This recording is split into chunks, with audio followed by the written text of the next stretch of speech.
नमस्कार दोस्तों, स्वागत है आपके YouTube चैनल एग्ज़ाम स्टडी में। पिछले बार जो हमने स्टार्ट किया था गवर्नर जनरल के बारे में पढ़ना, उसे हम आज आगे बढ़ाएंगे। इसमें सर्वप्रथम हम लोग देखेंगे दोस्तों लॉर्ड डफरिन के बारे में। लॉर्ड डफरिन का कार्यकाल 1884 से 1888 ईस्वी तक था। तो लॉर्ड डफरिन का कार्यकाल 1884 से 1888 ईस्वी तक था। इसके समय तृतीय आंग्ल वर्मा युद्ध 1885 से 1888 ईस्वी तक हुआ और वर्मा को अंतिम रूप से अंग्रेजी राज्य में मिला लिया गया। तो क्या दिया है दोस्तों कि इस समय तृतीय आंग्ल वर्मा युद्ध कब से कब तक, तो 1885 से 1888 ईस्वी तक हुआ और वर्मा को अंतिम रूप से अंग्रेजी राज्य में मिला लिया गया। किसके समय में दोस्तों? तो ये लॉर्ड डफरिन के समय में। और इसी समय कांग्रेस की स्थापना भी हुई थी दोस्तों, याद रखिएगा कि डफरिन के समय ही कांग्रेस की स्थापना हुई थी। आगे दिया है दोस्तों, चलिए पढ़ लेंगे कि इसी के समय में Bengal tenancy act, Awadh tenancy act तथा पंजाब टेनेसी एक्ट पारित हुआ दोस्तों। तो याद रखिएगा कि Bengal tenancy act, Awadh tenancy act एवं पंजाब टेनेसी एक्ट किसके कार्यकाल में पारित हुआ था? तो ये लॉर्ड डफरिन के कार्यकाल में। इसके समय की सबसे महत्वपूर्ण घटना थी 28 दिसंबर 1885 ईस्वी को बम्बई में ए.ओ. ह्यूम के नेतृत्व में भारतीय राष्ट्रीय कांग्रेस की स्थापना। तो लॉर्ड डफरिन के समय की सबसे महत्वपूर्ण घटना क्या थी दोस्तों? तो ये डेट याद रखिएगा, 28 दिसंबर 1885 ईस्वी को बम्बई में, कहाँ? तो बम्बई में ए.ओ. ह्यूम के नेतृत्व में भारतीय राष्ट्रीय कांग्रेस की स्थापना थी दोस्तों। नेक्स्ट हम लोग पढ़ेंगे लॉर्ड लेस्डाउन के बारे में। लॉर्ड लेस्डाउन का कार्यकाल 1888 से 1894 ईस्वी तक था। तो लॉर्ड लेस्डाउन का कार्यकाल 1888 से 1894 ईस्वी तक था। भारत और अफगानिस्तान के मध्य सीमा रेखा डुरंड रेखा का निर्धारण इसी के समय हुआ था। तो अगर आपसे क्वेश्चन पूछा जाए दोस्तों कि भारत और अफगानिस्तान की जो डुरंड रेखा यानी जो सीमा का निर्धारण हुआ था वो किस गवर्नर जनरल के काल में हुआ था? तो ये लॉर्ड लेस्डाउन के दोस्तों, लॉर्ड लेस्डाउन के काल में भारत और अफगानिस्तान के मध्य सीमा रेखा का निर्धारण किया गया था। 1891 ईस्वी में दूसरी कारखाना अधिनियम लाया गया। तो दूसरी कारखाना अधिनियम कब लाया गया दोस्तों? तो ये 1891 ईस्वी में। और इससे पहले प्रथम कारखाना अधिनियम कब आया था? तो ये 1881 में रिपन के काल में आई थी प्रथम कारखाना अधिनियम। और दूसरा कारखाना अधिनियम 1891 में यानी 10 साल बाद लॉर्ड लेस्डाउन के काल में आया, जिसमें स्त्रियों को 11 घंटे प्रतिदिन से अधिक काम करने पर प्रतिबंध लगाया गया। साथ ही सप्ताह में एक दिन छुट्टी की व्यवस्था की गई थी। नेक्स्ट दिया है दोस्तों लॉर्ड एल्गिन द्वितीय। लॉर्ड एल्गिन द्वितीय 1894 से 1899 ईस्वी तक। लॉर्ड एल्गिन द्वितीय 1894 से 1899 ईस्वी तक थे। भारत को तलवार के बल पर विजित किया गया है और तलवार के बल पर ही इसकी रक्षा की जाएगी, यह कथन लॉर्ड एल्गिन द्वितीय का है। तो लॉर्ड एल्गिन द्वितीय ने क्या बोला था दोस्तों? तो इन्होंने बोला था कि भारत को तलवार के बल पर विजित किया गया है और तलवार के बल पर ही इसकी रक्षा की जाएगी। नेक्स्ट देखिए 1895 से 98 ईस्वी के मध्य उत्तर प्रदेश, बिहार, पंजाब एवं मध्य प्रदेश में भयंकर अकाल पड़ा। कब दोस्तों? तो 1895 से 98 ईस्वी के मध्य उत्तर प्रदेश, बिहार, पंजाब एवं मध्य प्रदेश में भयंकर अकाल पड़ा दोस्तों। नेक्स्ट दिया दोस्तों कि लॉर्ड कर्जन। लॉर्ड कर्जन का कार्यकाल बहुत इंपॉर्टेंट है। लॉर्ड कर्जन 1899 से 1805 ईस्वी तक। तो लॉर्ड कर्जन का कार्यकाल है 1899 से 1805 ईस्वी तक। कर्जन ने सन 1901 ईस्वी में सर कॉलिन स्कॉट मानक्रिफ की अध्यक्षता में एक सिंचाई आयोग, 1902 ईस्वी में सर एंड्रयू फ्रेजर की अध्यक्षता में एक पुलिस आयोग एवं सर टॉमस रेले की अध्यक्षता में विश्वविद्यालय आयोग की स्थापना की। तो याद रखिएगा दोस्तों कि कर्जन ने सन 1901 ईस्वी में सर कॉलिन स्कॉट मानक्रिफ की अध्यक्षता में एक सिंचाई आयोग, 1902 ईस्वी में सर एंड्रयू फ्रेजर की अध्यक्षता में एक पुलिस आयोग एवं सर टॉमस रेले की अध्यक्षता में विश्वविद्यालय आयोग की स्थापना की। 1904 में भारतीय विश्वविद्यालय अधिनियम पास किया गया। कब दोस्तों? तो 1904 में भारतीय विश्वविद्यालय अधिनियम पास किया गया। इसने सर एंटनी मैकडोनल की अध्यक्षता में एक अकाल आयोग का गठन किया। किसकी अध्यक्षता में? सर एंटनी मैकडोनल की अध्यक्षता में एक अकाल आयोग का गठन किया गया। इसने सैन्य अधिकारियों के प्रशिक्षण के लिए क्वेटा में एक कॉलेज की स्थापना की। तो लॉर्ड कर्जन ने दोस्तों अधिकारियों के प्रशिक्षण के लिए क्वेटा में एक कॉलेज की स्थापना की। प्राचीन स्मारक परीक्षण अधिनियम 1904 ईस्वी के द्वारा कर्जन ने भारत में पहली बार ऐतिहासिक इमारतों की सुरक्षा एवं मरम्मत की ओर ध्यान दिया। इस कार्य के लिए कर्जन ने भारतीय पुरातत्व विभाग की स्थापना की।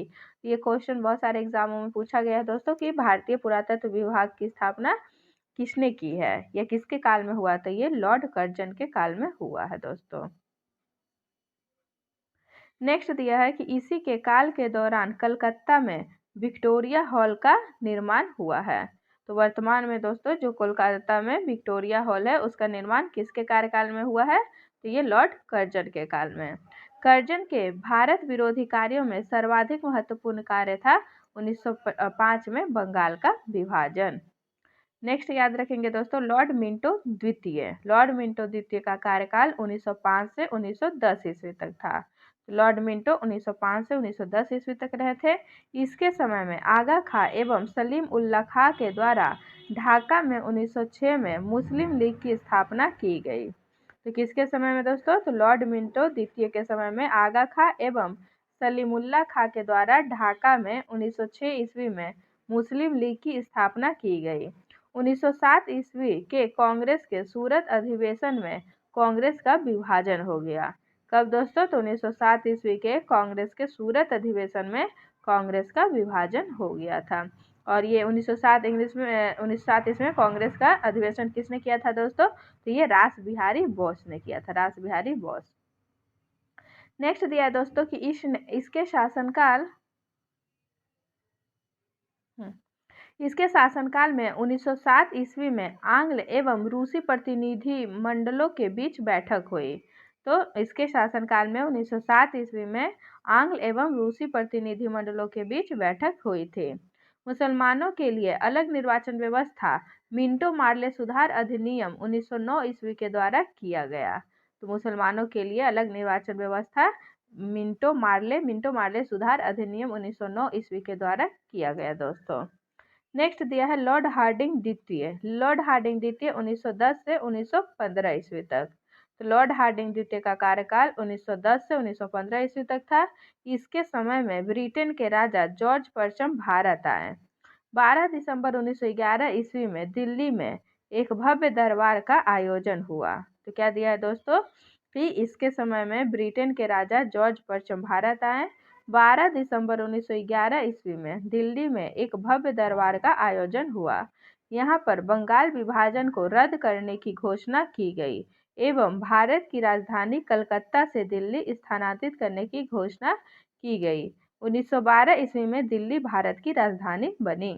तो आपसे क्वेश्चन पूछा जाएगा दोस्तों कि 1905 में जो बंगाल का विभाजन हुआ था उसे रद्द कब किया गया? तो ये 1911 में, याद रखिएगा। और 1911 के जॉर्ज परचम जब आए थे ब्रिटेन से भारत, तो उसी समय ही जो हम भारत की राजधानी थी वो कोलकाता से दिल्ली स्थानांतरित की। तो अगर दिल्ली राजधानी की घोषणा कब हुई थी? तो ये 1911 में।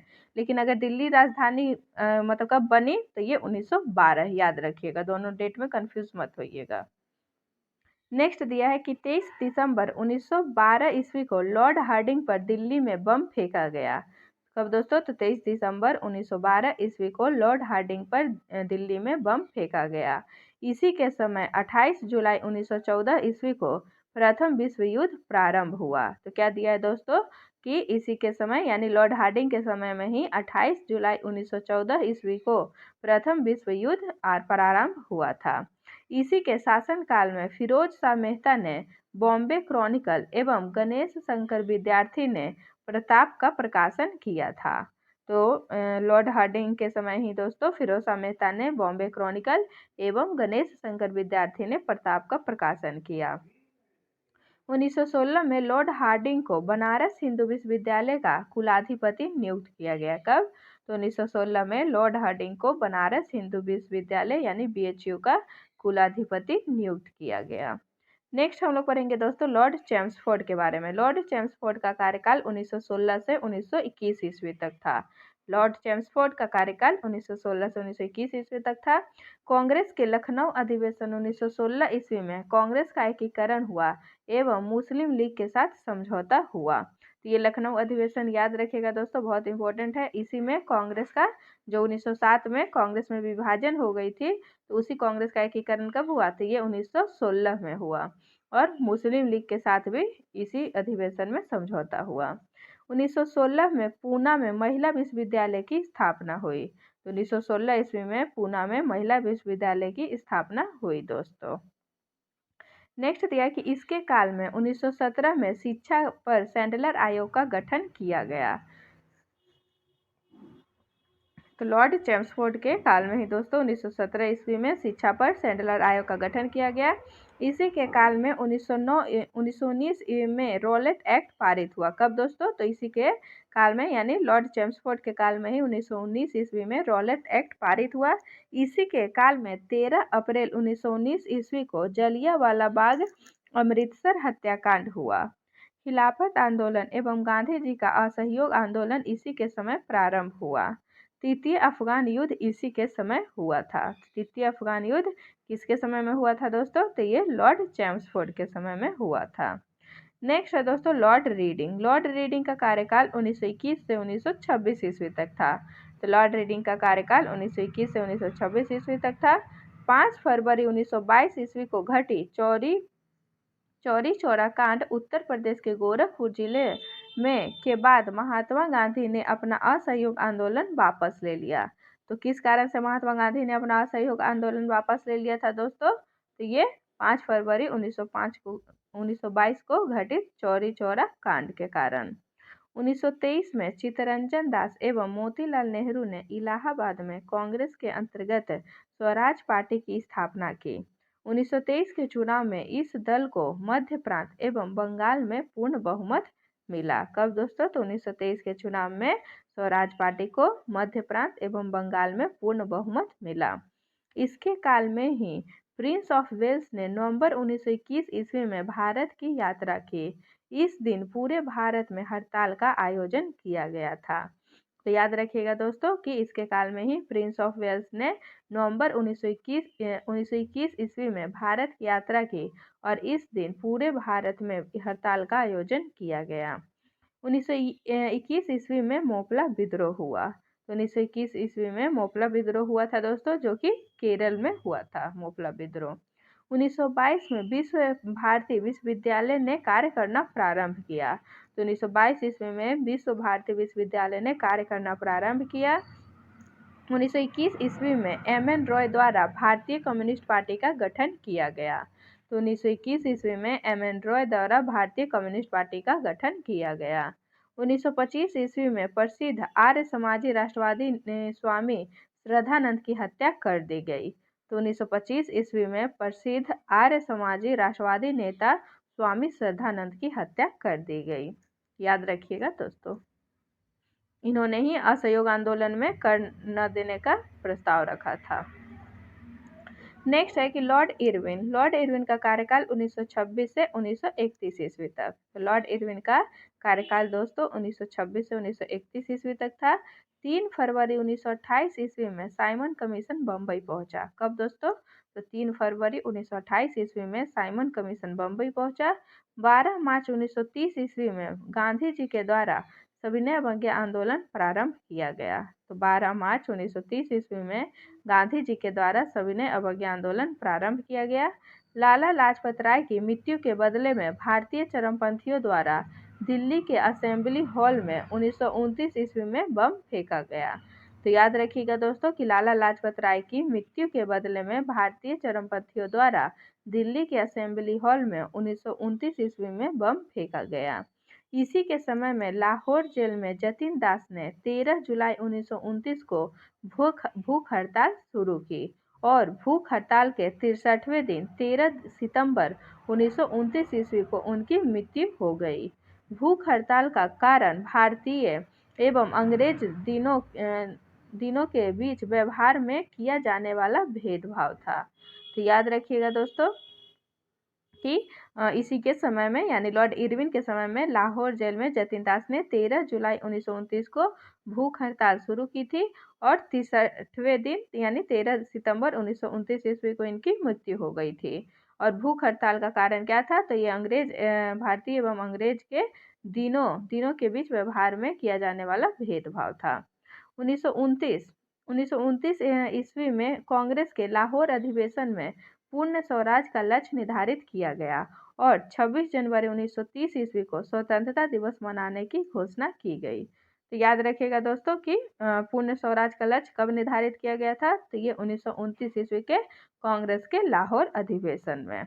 और स्वतंत्रता दिवस मनाने की घोषणा कब से की गई? तो ये 26 जनवरी 1930 ईस्वी को। तो याद रखिएगा दोस्तों 1929 और 1930 में कंफ्यूज मत होइएगा।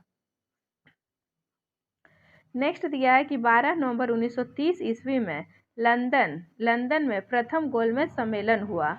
इसी सम्मेलन में कांग्रेस ने भाग नहीं लिया। तो क्या दिया है दोस्तों कि 12 नवंबर 1930 ईस्वी में लंदन में प्रथम गोलमेज सम्मेलन हुआ और इस सम्मेलन में कांग्रेस ने भाग नहीं लिया।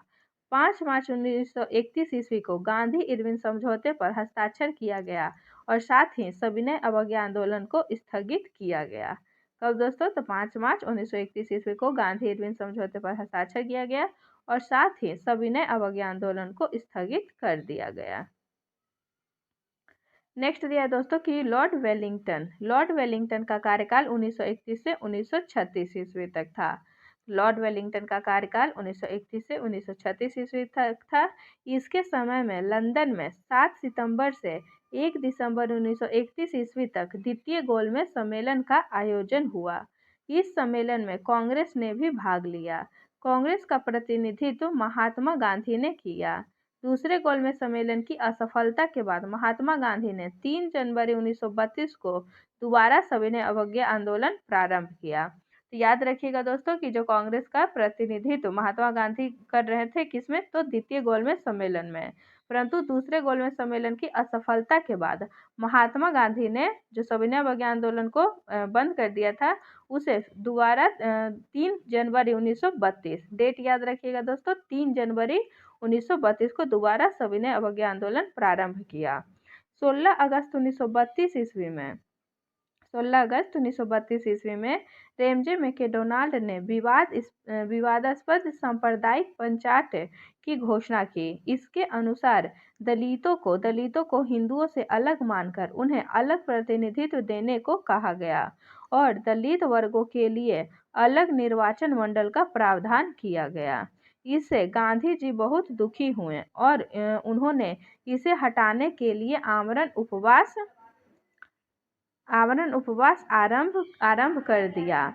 अंत में एक समझौता जिसे प्रायः पूना समझौता कहते हैं किया गया, जिसमें दलित वर्गों के लिए साधारण वर्गों में ही सीटों का आरक्षण किया गया। पूना समझौता 24 सितंबर 1932 को हुआ था। तो डेट याद रखिएगा दोस्तों कि पूना समझौता कब हुआ था? ये 24 सितंबर 1932 को 17 नवंबर से 24 दिसंबर 1932 ईस्वी तक लंदन में तृतीय गोलमेज सम्मेलन का आयोजन हुआ।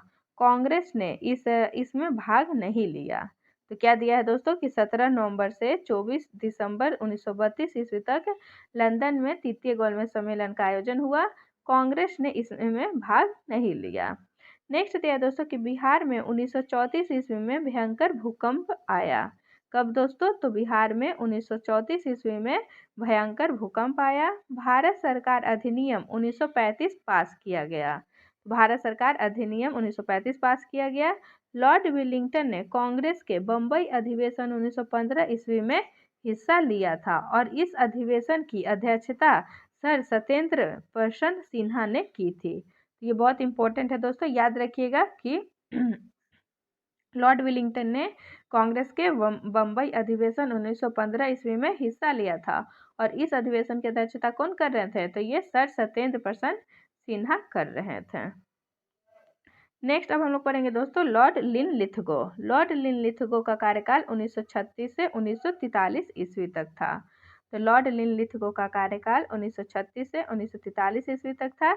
इसके समय में पहली बार चुनाव कराए गए। कांग्रेस ने 11 में से 7 प्रांतों में अपनी सरकारें बनाई। तो याद रखिएगा दोस्तों कि इसके समय में ही यानी लॉर्ड लिनलिथगो के समय में पहली बार चुनाव कराए गए। कांग्रेस ने 11 में से 7 प्रांतों में अपनी सरकारें बनाई। 1 सितंबर 1939 ईस्वी को द्वितीय विश्व युद्ध प्रारंभ हुआ। कब दोस्तों? तो 1 सितंबर 1939 ईस्वी को द्वितीय विश्व युद्ध प्रारंभ हुआ। ब्रिटिश सरकार ने बिना भारतीयों से पूछे भारत को भी युद्ध में झोंक दिया। कांग्रेस ने इसका विरोध करते हुए नारा दिया, न कोई भाई न कोई पाई, और इसने अपने द्वारा शासित प्रांतों के सभी मंत्रिमंडलों से त्यागपत्र दे दिया। तो याद रखिएगा दोस्तों कि आपसे क्वेश्चन पूछा जा सकता है कि कांग्रेस ने न कोई भाई न कोई पाई नारा कब दिया था? तो ये दोस्तों द्वितीय विश्व युद्ध 1939 ईस्वी में, याद रखिएगा। नेक्स्ट दिया दोस्तों कि 1 मई 1939 ईस्वी में सुभाष चंद्र बोस ने फॉरवर्ड ब्लॉक नाम से एक नई पार्टी बनाई। कब दोस्तों? तो 1 मई 1939 ईस्वी में सुभाष चंद्र बोस ने फॉरवर्ड ब्लॉक नाम की एक नई पार्टी बनाई। नेक्स्ट दिया दोस्तों कि 1940 ईस्वी में लीग के लाहौर अधिवेशन में पहली बार पाकिस्तान की मांग की गई थी। तो कब दोस्तों पाकिस्तान की मांग कब की गई थी? तो ये 1940 के लाहौर लीग के लाहौर अधिवेशन में। नेक्स्ट है कि 8 अगस्त 1940 ईस्वी को अगस्त प्रस्ताव अंग्रेजों के द्वारा लाया गया। कब दोस्तों? तो 8 अगस्त 1940 ईस्वी को अगस्त प्रस्ताव किसके द्वारा? तो लॉर्ड लिनलिथगो के द्वारा लाया गया था। 1942 ईस्वी में क्रिप्स मिशन भारत आया। कब दोस्तों? तो क्रिप्स मिशन भारत कब आया था? तो ये 1942 ईस्वी में। 9 अगस्त 1942 ईस्वी में कांग्रेस ने भारत छोड़ो आंदोलन प्रारंभ किया। 1943 ईस्वी में बंगाल में भयानक अकाल पड़ा। तो 1934 में दोस्तों बिहार में अकाल पड़ा था और 1943 ईस्वी में बंगाल में भयानक अकाल पड़ा। नेक्स्ट हम लोग पढ़ेंगे दोस्तों लॉर्ड वेवेल के बारे में। लॉर्ड वेवेल का कार्यकाल 1944 से 1947 ईस्वी तक था। लॉर्ड वेवेल का कार्यकाल कब से कब तक था दोस्तों? तो ये 1944 से 1947 ईस्वी तक था। शिमला समझौता 1945 ईस्वी में हुआ था। तो शिमला समझौता कब हुआ था दोस्तों? तो ये 1945 ईस्वी में हुआ था। कैबिनेट मिशन 1946 ईस्वी में भारत आया। इस मिशन के सदस्य थे स्टैफोर्ड क्रिप्स, पैथिक लॉरेंस, एवी अलेक्जेंडर। याद रखिएगा कि क्रिप्स कैबिनेट मिशन के कौन कौन सदस्य थे दोस्तों? तो स्टैफोर्ड क्रिप्स, पैथिक लॉरेंस और एबी अलेक्जेंडर।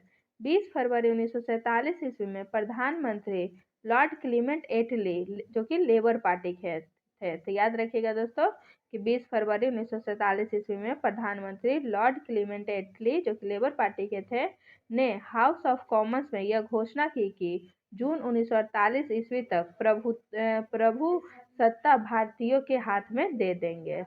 तो कब दे दिया जाएगा दोस्तों? तो ये जून 1948 ईस्वी तक प्रभु सत्ता भारतीयों के हाथ में देने की बात किसने की थी? तो ये लॉर्ड क्लीमेंट एटली ने जो कि लेबर पार्टी के थे दोस्तों।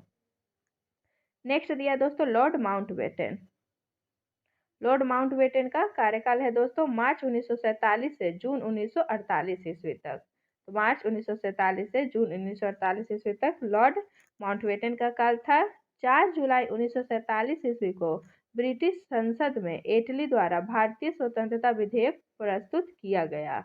तो 4 जुलाई 1947 ईस्वी को ब्रिटिश संसद में एटली द्वारा भारतीय स्वतंत्रता विधेयक प्रस्तुत किया गया, जिसे 18 जुलाई को स्वीकृति मिली।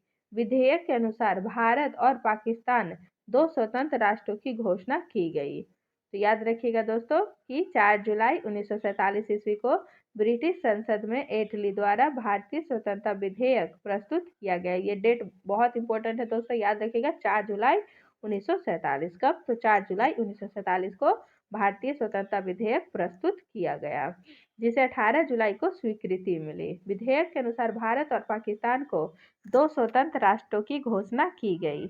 15 अगस्त 1947 ईस्वी को भारत स्वतंत्र हुआ।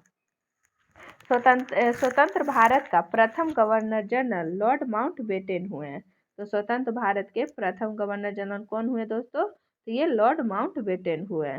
स्वतंत्र भारत के प्रथम एवं अंतिम भारतीय गवर्नर जनरल चक्रवर्ती राजगोपालाचारी हुए। तो स्वतंत्र भारत के प्रथम एवं अंतिम भारतीय, यहाँ भारतीय दिया है दोस्तों, याद रखिएगा कि भारतीय गवर्नर जनरल चक्रवर्ती राजगोपालाचारी थे। नेक्स्ट है दोस्तों अंग्रेजी शासन के विरुद्ध महत्वपूर्ण विद्रोह, जिसे हम नेक्स्ट वीडियो में देखेंगे। आज के लिए इतना ही। अगर आप लोगों को वीडियो अच्छा लगा हो तो लाइक और शेयर करें तथा चैनल को सब्सक्राइब करें। धन्यवाद दोस्तों।